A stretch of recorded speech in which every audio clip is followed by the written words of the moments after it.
Bom, inicialmente, eu vou estar lendo um conceito que eu venho trabalhando, trabalhei no meu doutorado, sobre o desaparecimento.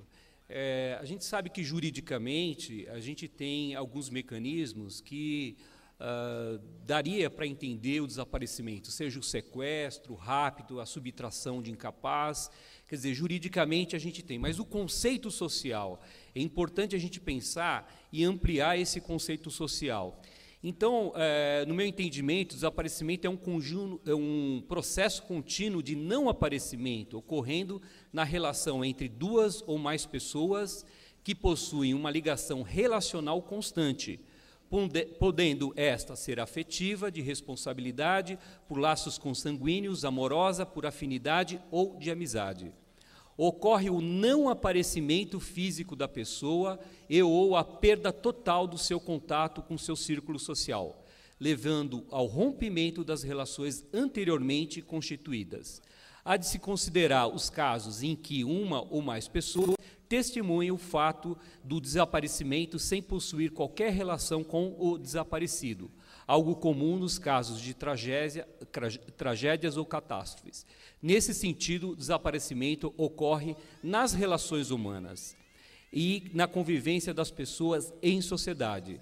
Se o aparecimento ocorre nas relações humanas pelo reconhecimento da existência individual, o desaparecimento possui a mesma lógica, já que ocorre na visão do sujeito que procura, mas não necessariamente na do sujeito desaparecido. Então, acho que eu trago a questão de que essa relação social, né, você pode pensar que o desaparecimento é um fenômeno que acontece na sociedade e a gente tem algumas hipóteses, né, de pessoas que podem ter um filho, uma mulher em um lugar muito isolado e, de repente, ela pode ter esse filho, cuidar desse filho, e se ela quiser matar, sem não registrar essa criança, esse desaparecimento realmente, como que fica do ponto de vista social, né? Eu acho que é importante a gente começar a dimensionar que, às vezes, os boletins de ocorrência que tem no estado de São Paulo e no Brasil, né, quer dizer, o fenômeno do desaparecimento é em torno de 8.000 crianças e adolescentes, né, quer dizer, em São Paulo, 1 por hora, né, e isso registros de boletins de ocorrência no estado de São Paulo, né, quer dizer, as últimas estatísticas mostravam em torno de 9.000 desaparecimentos de crianças e adolescentes, né, e a gente tem um contingente de 40.000 desaparecimentos por ano no Brasil, estimado pela Secretaria de Direitos Humanos da Presidência da República. Então, há uma alta taxa de recorrência e, como eu falei, né, quer dizer, os boletins de ocorrência também não refletem o problema do desaparecimento no Brasil. E a gente sente que ainda o Estado brasileiro, o Estado de Direito, falta mecanismos de buscas eficientes, de localização, de busca efetiva, né, de compactuar uma política, seja ela governamental pelo governo federal, seja pelos estados. Então, realmente, existe uma falha muito grande. E só 63% dos casos são localizados ou voltam espontaneamente ao lar, né? A gente pode pensar que existe vários motivos para um desaparecimento de crianças. Aí eu pauto tanto a questão dos maus tratos, a negligência, o abandono, a própria curiosidade da criança e adolescente, o abuso sexual intrafamiliar, a violência doméstica, os conflitos de guarda, conflitos familiares, sacrifícios humanos, a chamada prostituição infanto-juvenil, o tráfico de órgãos, álcool e drogas, miserabilidade, entre outros fatores. Então, a gente pode listar inúmeros fatores, e eu coloco bem claramente no meu trabalho, né, na tese, de fatores sociais aí que ajudam, né, ao desaparecimento de crianças no Brasil. Bom, por que o projeto Caminho de Volta, um projeto, uma iniciativa da Universidade, da Faculdade de Medicina da USP, né, Por que nós pensamos em um projeto voltado para a questão do desaparecimento, né? Primeiro, porque tem pouca pesquisa na área, artigos, revistas, né, livros produzidos no Brasil sobre o fenômeno do desaparecimento, né? Como eu falei, 40 mil no Brasil e 8 mil em São Paulo é realmente um contingente extremamente grande, né? Então, nós pensamos, primeiro, contribuir na solução dos casos de crianças desaparecidas no estado de São Paulo, por meio da genética, da informática, da psicologia e da prevenção. Quer dizer, a gente tenta unir essas 4 metodologias para tentar ver e solucionar os casos de desaparecimento de crianças e adolescentes, pelo menos no estado de São Paulo, né? Então, isso foi uma iniciativa da Faculdade de Medicina da USP, iniciada em setembro de 2004, pelo Centro de Ciências Forenses, né, da Faculdade de Medicina, e a gente estabeleceu um convênio com a Secretaria de Segurança Pública, e nesse convênio a gente se localizou, né, quer dizer, fora, a gente saiu da localidade da Faculdade de Medicina, que fica lá na Dr. Arnaldo, e implementamos uma sala dentro do DHPP, na Delegacia de Homicídio e Proteção à Pessoa, junto à Delegacia dos Desaparecidos. Então, lá nós temos uma equipe de profissionais de psicologia que atende nessa sala, junto com a equipe de investigação do DHPP. Tá? E eu vou falar um pouco da metodologia, como que acontece isso. Bom, um aspecto que, pensando na questão, onde estão esses desaparecidos, né? A gente pensa, eles estão na rua, na casa de namorados, pedindo esmolas, fazendo parte das redes de exploração sexual, casa de conhecido, casa de desconhecido, terminais rodoviários, conselhos tutelares, abrigos, hospitais, adoção ilegal. Quer dizer, onde estão esses desaparecidos? Por incrível que pareça, a gente tem encontrado crianças que está sob a tutela do Estado e que tem pais que estão procurando, né? Eu vou dar um exemplo de uma criança que, por exemplo, tinha deficiência auditiva, estava num abrigo, num acolhimento institucional, ficou 4 anos e a família estava procurando esta criança. Né? Quer dizer, dá um exemplo que não existe uma interligação das políticas, não existe a conversa entre as várias, seja do Poder Judiciário, seja da polícia, seja do sistema de garantia de direitos da criança e adolescente. Então, a gente vê que, alguns casos, é possível solucionar. Com boa vontade, com recursos, é possível você fazer um sistema, né, que você possa buscar essas informações e encontrar essas crianças, isso de uma forma nacional.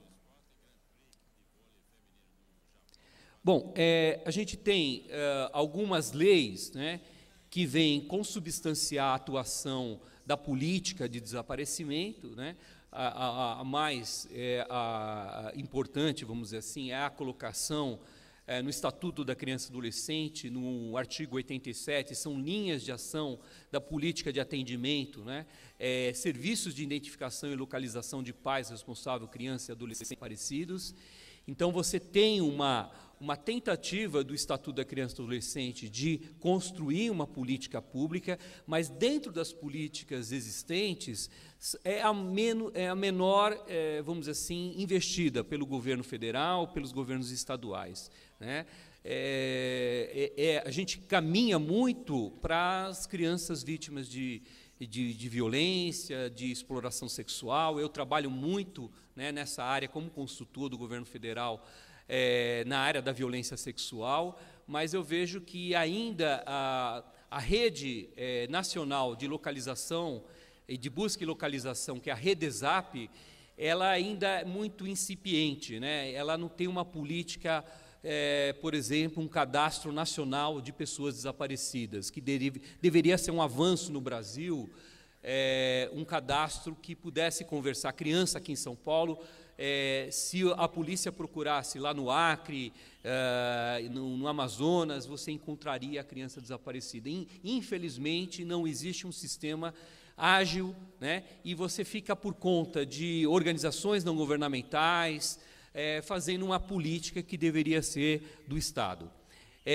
Então, o Estatuto da Criança e Adolescente coloca essa importância dessa política, né? A Lei 10.467, né, coloca da segurança pública a busca imediata de pessoa menor de 16 anos desaparecida ou qualquer idade. Isso foi de 99. E em 2005, após um encontro em Brasília, o até então presidente Lula, ele sancionou a busca imediata em caso de desaparecimento de crianças e adolescentes.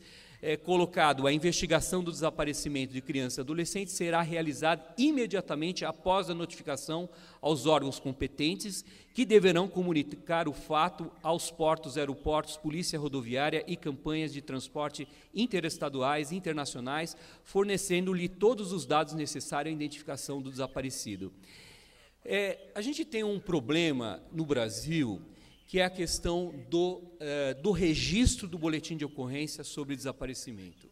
Isso é uma questão, a gente tem uma cultura policial ainda muito anacrônica, muito antiquada, e acaba desincentivando, inclusive, muitas vezes, a abertura de um boletim de ocorrência. Infelizmente, a gente vê pessoas que não registram o boletim de ocorrência porque o escrivão, né, às vezes o delegado de plantão, ele não registra esse boletim de ocorrência. A gente tem capacitado, conversado com a Secretaria de Segurança Pública nesse sentido, a gente tem sempre se preocupado com essa questão, mas a questão da mudança dos postos, você tem que fazer uma capacitação constante, né?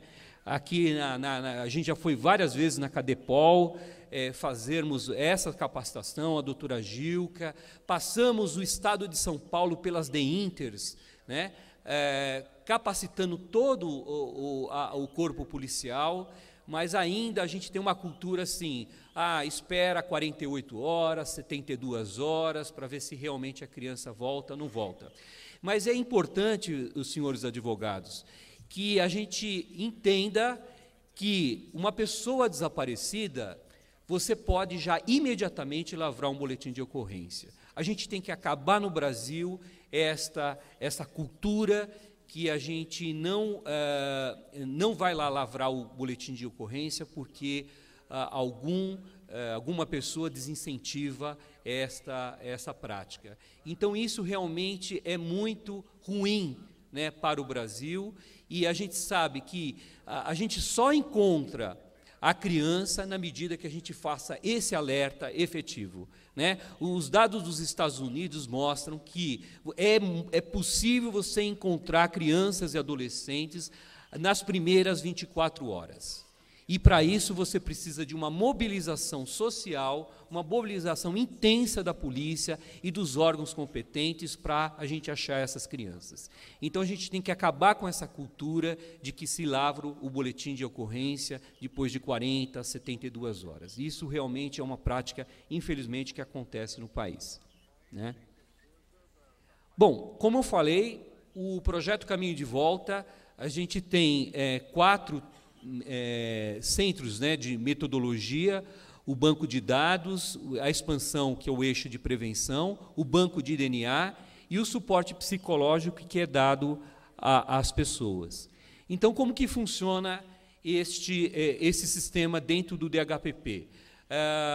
O boletim de ocorrência para menor, né, de 18 anos, né, antes estava na 2ª Delegacia de Pessoas Desaparecidas, hoje mudou o número da delegacia, mas é a Delegacia de Desaparecido, e na Delegacia de Desaparecido tem um psicólogo do nosso projeto, que fica de segunda a quinta-feira, das 9h30 às 17 horas.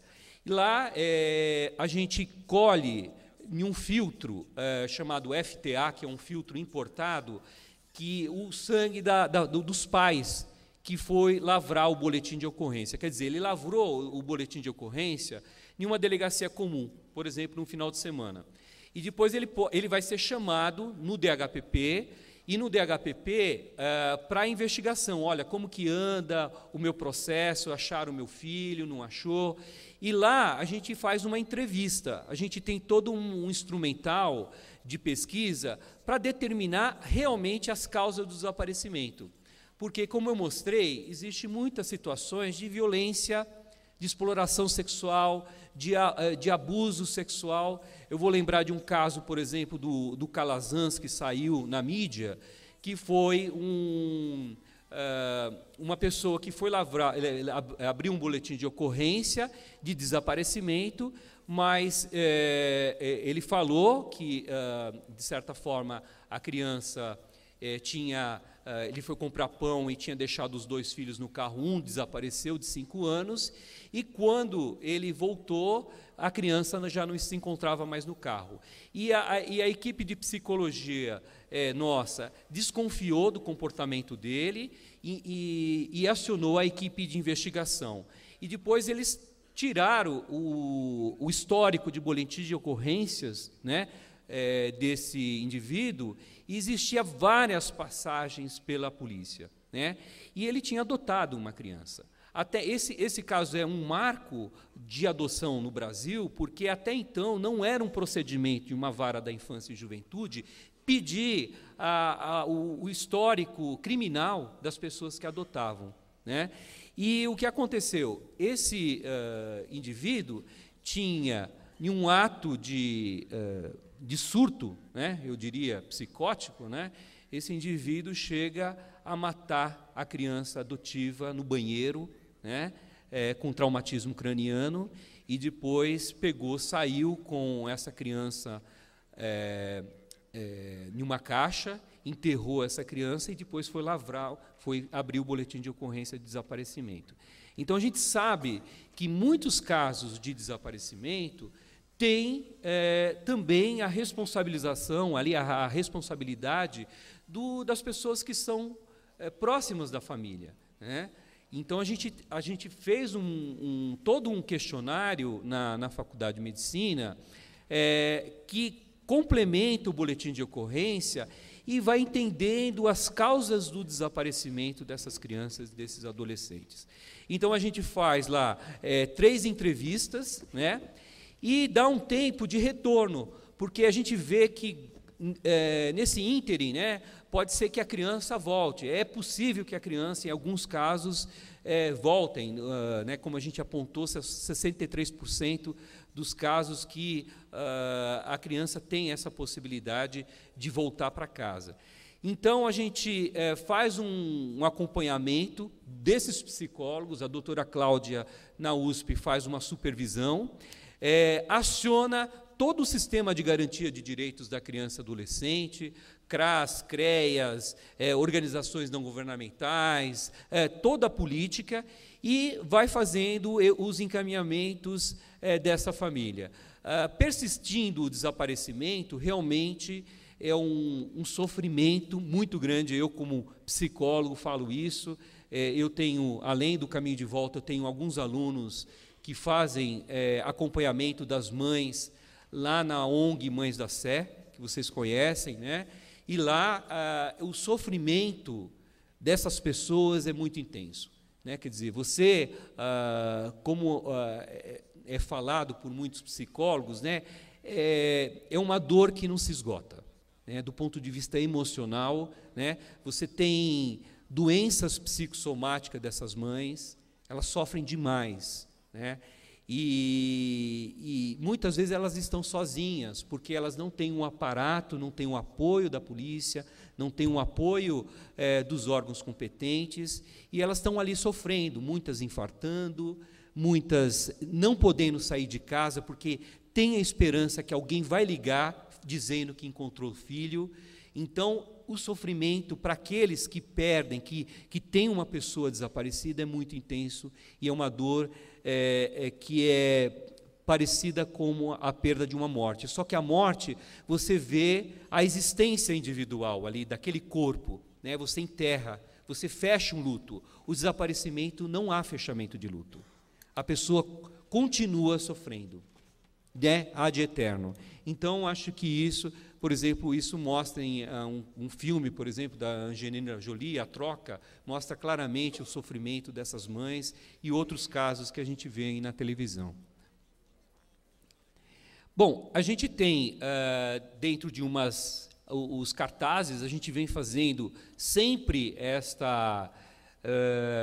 campanhas, né, e a campanha dos governos, seja estadual, federal. Eu quero registrar aqui que o governador do estado criou, dentro do site da Secretaria de Segurança Pública, né, todo um incentivo e toda uma informação às crianças, às pessoas que têm pessoas desaparecidas. Então, é possível você, inclusive, fazer o boletim de ocorrência via internet, e é importante, né, você informar as pessoas, né? Às vezes a gente recebe informações de sites, né, de crianças desaparecidas, com certeza vocês já receberam isso.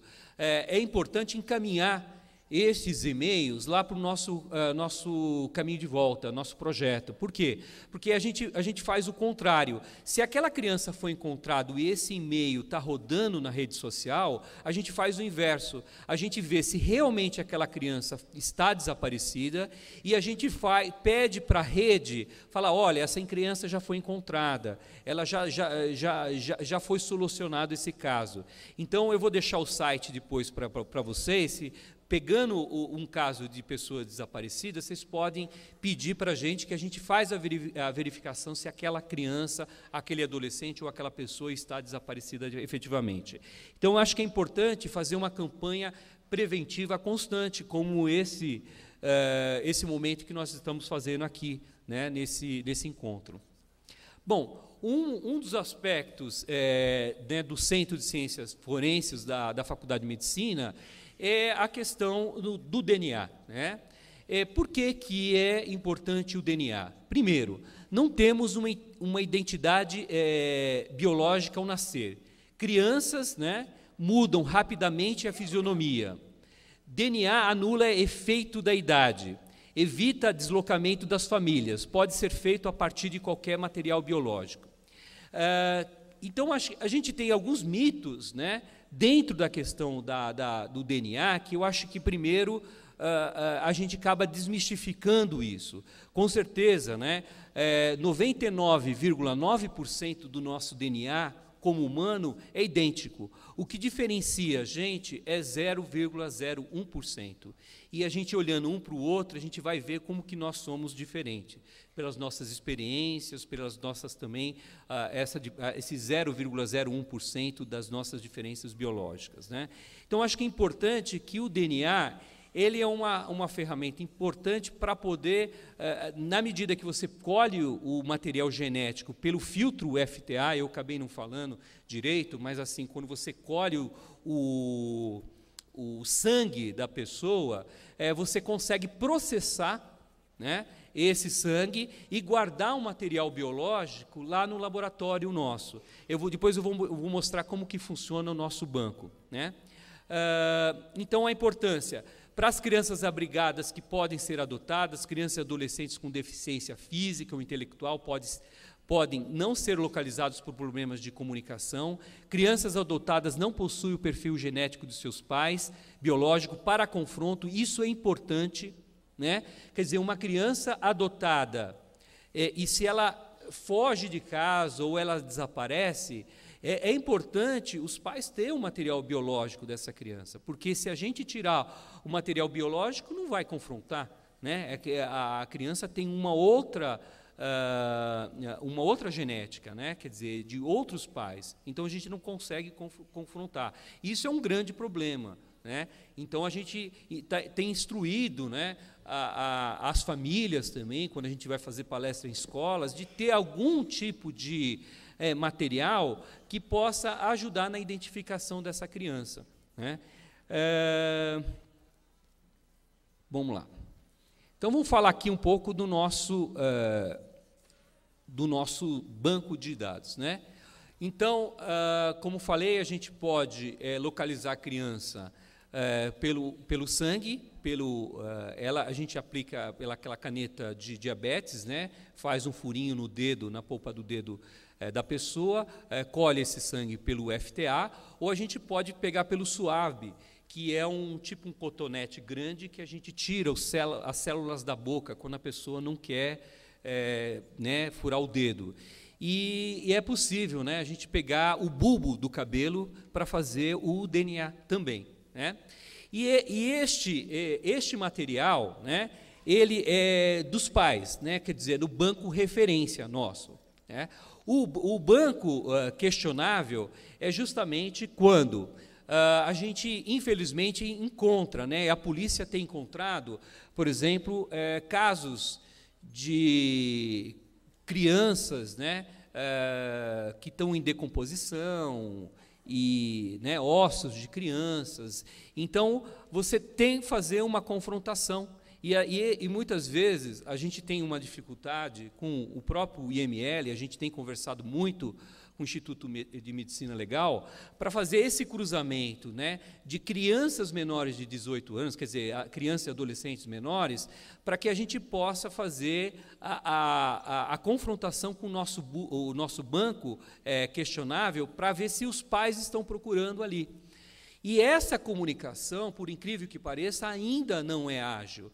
Ainda se enterra pessoas menores de 18 anos em São Paulo e no Brasil, sem tirar o material biológico dessas pessoas. Infelizmente, a gente tem que avançar muito nisso. Isso é uma questão de política pública que é super necessária. Então, quando existe a confrontação do banco de referência, que é o material genético dos pais, familiares, a gente faz a junção com esse banco questionável, que é esse material genético, se os pais tiverem ou bulbo, algum elemento que possa elucidar o material genético daquela criança, a gente faz esse cruzamento, né? E aí se combina, a gente tem ali a possibilidade de elucidar um caso. Se não, a gente vai tentando ver se a gente cresce cada vez mais o cruzamento disso, né? Então, aqui tem alguns exemplos, né? Aquela criança de 7 anos que eu falei do abrigo, né? Uma outra criança com 13 anos, né? Uma adolescente com deficiência, que também não sabia dizer, e ela estava perdida, e foi possível a gente fazer esse encontro, né? E aí a gente encontra crianças, né, mortas, né, carbonizadas, né, e uma de 17 anos também lá no The Inter de Bauru, né, que também era um cadáver que a gente cruzou. A gente vem fazendo isso também junto à Secretaria de Segurança Pública do Paraná. Por quê? A gente entende que a questão do DNA é um método que deveria acontecer em todos os estados brasileiros, né?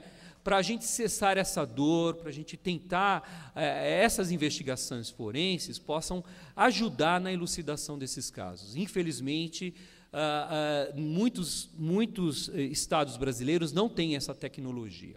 Para vocês terem uma ideia, alguns resultados de 780 e poucos casos que nós temos no caminho de volta, quer dizer, hoje a gente está com 1.011 casos desde 2004 para cá, quer dizer, ainda é um contingente muito pequeno, em face do número de boletins de ocorrência registrados em São Paulo, né? A gente, estudando a nossa metodologia, a gente verificou o seguinte, que 31% dos casos tinha algum tipo de maus tratos físico e violência, né? 5% exploração sexual, o doutor vai falar aqui sobre a questão da exploração sexual, 29% tem ocorrências ligadas ao alcoolismo. 5% dessas crianças adotadas, chama atenção para esse dado, né? E o perfil dessa família, né? As mães, com 23% são donas de casa, né? Maiores de 40 anos é 54%, né? Já passaram, né, atendimento psicológico 50%, A aderência ao projeto ainda não é total, é só 54%. 10% das crianças têm algum tipo de deficiência. A gente vem fazendo um trabalho muito bonito com a Secretaria da Pessoa com Deficiência, a doutora Lina Mara Batistella. A gente vem fazendo, vem criando metodologias. Uma delas é, por exemplo, a gente fazer a foto tridimensional da criança, uma metodologia feita junto em parceria com a FEI, porque as fotos que a gente recebe e que às vezes a delegacia recebe, ela é muito ruim, de pouca qualidade, baixa resolução, e muitas vezes a gente não consegue identificar a pessoa desaparecida. Então, a gente vem com uma proposta de cada vez mais as escolas terem, todo ano, retirar a foto dessas crianças, né? E a gente tem tido essa experiência, por exemplo, com as associações de pessoa com deficiência, as APAES, que trabalham, por exemplo, com a deficiência intelectual, porque você vê que essas crianças com deficiência intelectual podem se perderem, né? Então, elas, se você tem a foto tridimensional dela já nessas instituições, a gente pode colocar na mídia a procura daquela pessoa com deficiência que está desaparecida. Então, acho que é importante a gente aumentar e pensar nessa questão de metodologias alternativas fora o DNA, né? A gente tem o Sidney Barbosa, que trabalha dentro do DHPP e que faz o envelhecimento da imagem, porque depois de uma criança de 5, 10 anos, né, ela realmente, a gente não consegue achar essa criança pelas feições. Então, muitas fotos que a gente encontra, elas não têm o perfil efetivamente da criança que está sendo colocada. Bom, 63% foram localizadas, e as entrevistas com as crianças mostram, né, conflito familiar, aventura às vezes da criança, maus tratos, violência conjugal, medo dessa criança. Então, muitas crianças fogem para a rua, e muitas vezes elas ficam na rua. Essas crianças que a gente vê, por exemplo, na cidade de São Paulo, pode ser uma criança desaparecida, e às vezes a gente não tem essa noção. 53% dessas crianças são acolhidas por família ou por conhecidos e não avisa a família natural, a sua família biológica, e muitos estranhos acolhem essas crianças, né? Quer dizer, ninguém fala, é um menor, né, de 18 anos, e as pessoas estão acolhendo sem avisar a polícia, sem avisar os parentes. Então, isso é uma questão que a gente deve trabalhar bastante. A prevenção, campanhas informativas, o que é o desaparecimento, fazer essa distinção da fuga do desaparecimento, como falei, a questão da fuga, a fuga é por motivos de, às vezes, violência, conflitos familiares. A gente não pode também criminalizar a fuga, né? O papel do Conselho Tutelar é fundamental nesse sentido, né, de trabalhar muito com essas famílias. O que fazer em caso de desaparecimentos, quem procurar, a gente vem formando isso. Os programas de arquivo de material biológico para grupos mais vulneráveis, por exemplo, adotados e portadores de deficiência, a gente vem fazendo campanhas efetivamente constantes para essa população. Aqui é uma campanha que nós fizemos com o Instituto Maurício de Souza, né? Inclusive, esse cartaz saiu no Jornal do Ônibus, né, falando um pouco sobre o fenômeno do desaparecimento. Procure o projeto Caminho de Volta, passando o site, um projeto bastante bonito, né, que a gente vem divulgando esses cartazes aí com a Turma da Mônica, para sensibilizar a sociedade para o encaminhamento dessas situações de desaparecimento. Um outro é esse trabalho que nós vemos fazendo junto à Secretaria Estadual da Pessoa com Deficiência, né, que é a doutora Lina Mara. A gente vem fazendo um trabalho bastante intenso, sensibilizando toda a política social estadual, né, o sistema de garantia de direitos, para que essas crianças com deficiência sejam um grupo realmente que a gente tenha uma sensibilidade maior, quer dizer, para essas crianças aí que têm uma maior possibilidade de fugir do que uma criança, vamos dizer assim, que não tenha algum tipo de deficiência. Eu digo mais a deficiência intelectual, né, os autistas e tudo mais também, né. A questão, a gente vem fazendo outra campanha, como a gente mostrou nos nossos dados, sobre a relação entre desaparecimento e adoção, né, que é uma questão que a gente vem pensando muito. Então, a gente vem fazendo palestras no Tribunal de Justiça do Estado de São Paulo, sensibilizando juízes, inclusive nos procedimentos das crianças que estão acolhidas, de encaminhar, por exemplo, essas crianças que não têm uma filiação definida, se foram crianças que foram achadas nas ruas, né, e que estão, para eles mandarem esse material, colher esse material, ou que a gente mande nossas equipes para colher esse material dessas crianças, para ficar no nosso banco de dados questionável, né, porque se tiver alguém procurando essa criança, pode ir lá fazer a gente pode achar pela confrontação. Bom, eu acho que ainda a gente tem esse problema do pouco encaminhamento das varas da infância e juventude, nos casos das crianças que estão em acolhimento institucional. A gente vem conversando, mas ainda é muito pouco. Para vocês terem uma ideia, nós temos um maquinário que processa o DNA dentro da Faculdade de Medicina da USP, que a gente consegue fazer 2.000 perfis genéticos por mês, né? Esse maquinário, claro que ele é utilizado para outras pesquisas, como a pesquisa de câncer e outras pesquisas, mas era possível a gente otimizar isso, né? E poucos casos têm chegado ao nosso conhecimento, né? Então fica subutilizado um material de alta tecnologia, porque o sistema de garantia de direitos, né, os órgãos competentes não encaminham os casos para a gente fazer o processamento do DNA, né? E a solução, sem dúvida nenhuma, é o trabalho em rede, é o trabalho com os senhores advogados, é o trabalho com a OAB, com as instâncias de classe profissional, com o sistema Conselho Tutelar, as ONGs, as OS, né? Quer dizer, todos têm um compromisso, e eu falo, inclusive, na minha tese, que o desaparecimento ele não pode ficar voltado para essas pessoas aí que estão sofrendo com o seu ente desaparecido, né? Com a dor, como se o desaparecimento fosse algo individual. O desaparecimento é social. E todos nós, toda a sociedade tem uma responsabilidade sobre o desaparecimento, né? Toda a sociedade. Então, eu vou mostrando que o desaparecimento é social. Caminhamos muito para a questão do desaparecimento político no Brasil.